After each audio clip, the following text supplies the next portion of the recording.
In this video, we're going to explore the best practices for writing clear and useful commit messages. Commit messages are a crucial part of version control, serving as a communication tool for you and your team. Effective commit messages make collaboration smoother, code reviews faster, and project history more understandable. Let's dive in. So, why should we care about writing good commit messages? Well, there are benefits for both your team and yourself. For your team, good commit messages help others understand the changes you've made to the code. They make code reviews much more efficient, as reviewers can quickly grasp the intent and context of your changes. They provide important context for future developers who might need to understand why certain decisions were made. And ultimately, well-written commit messages build a searchable history of project decisions. Now let's look at the advantages for you. Good commit messages remind you why you made certain changes, which is incredibly helpful when revisiting code months later. They make debugging easier, as you can trace back the history of changes and understand how the code evolved. They help track your progress, giving you a clear record of your contributions. Finally, writing good commit messages demonstrates your professionalism and attention to detail. Let's take a look at the recommended structure for commit messages. The conventional format consists of 3 parts: the type and scope, the subject line, an optional body, and an optional footer. The subject line is a brief description of the change. The body provides more detail about the changes. The footer is used to reference related issues or pull requests. Here's an example. We have feat, which stands for feature, the scope, which is authentication, and the subject line at OAuth 2 login with Google. The body gives details like implements Google OAuth 2 authentication flow, adds user profile synchronization, updates login user interface with Google button. Then in the footer we have clauses number 1, 2, 3. Here are some common prefixes used in conventional commits. First is feat, which indicates a new feature for the user, or a significant addition. Then there's fix, used for bug fixes or error corrections. Docs is for documentation changes only. Style signifies code style changes, such as formatting or missing semicolons. Refactor is used for code changes that neither fix bugs nor add features. Test relates to adding or correcting tests. Chore involves changes to the build process or auxiliary tools. Finally, perf is for code changes that improve performance.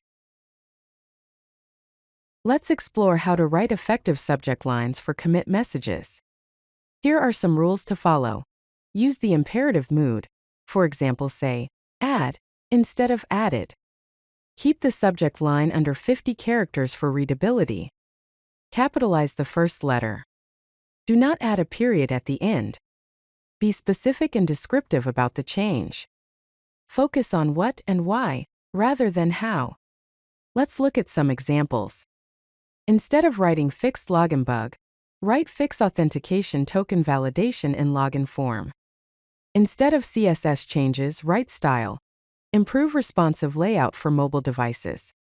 Instead of updated code, write refactor user authentication module for readability. Let's discuss how to write effective commit bodies. A commit body is useful when you have complex changes that need explanation. It's also helpful for changes that impact multiple areas of the codebase. Use it to explain why you made the changes, not just what you changed. It's also important to document breaking changes in the commit body and reference related issues or pull requests. Here's an example of a good commit body. Feat, which means feature and authentication, implement rate limiting for login attempts. The body then expands on this, saying, this change adds IP-based rate limiting to prevent brute force attacks on the login endpoint. Then we give details like, adds Redis-based tracking of login attempts, blocks IPs after 5 failed attempts for 15 minutes, adds warning messages to users approaching limit, and includes admin dashboard for monitoring attempts. Finally, closes issue number 452. Referencing issues in your commits is a great way to link your code changes to specific tasks or bug reports. Here are some common keywords you can use. Fixes followed by an issue number closes the issue when the commit is merged. Closes also closes the issue when merged. Resolves also closes the issue when merged. Refs references the issue without closing it. Related to mentions a related issue. Let's look at some examples. Fix, which means fix, then checkout, prevent duplicate order submission with fixes number 234. Then, feat, which is feature search, add fuzzy search capability. The body gives details and includes closes number 567 and is related to number 432 and 189. Another example is docs, application programming interface, update authentication documentation, and refs number 891. Let's summarize some best practices for writing commit messages. Firstly, write in the imperative mood, so use add feature instead of added feature. Be specific about what changed and why. Keep subject lines under 50 characters. Separate the subject from the body with a blank line. Use the body to explain what and why, not how. Reference issues and pull requests when relevant. On the other hand, avoid using vague messages such as fix stuff or update code. Don't include unrelated changes in one commit. Don't end the subject line with a period.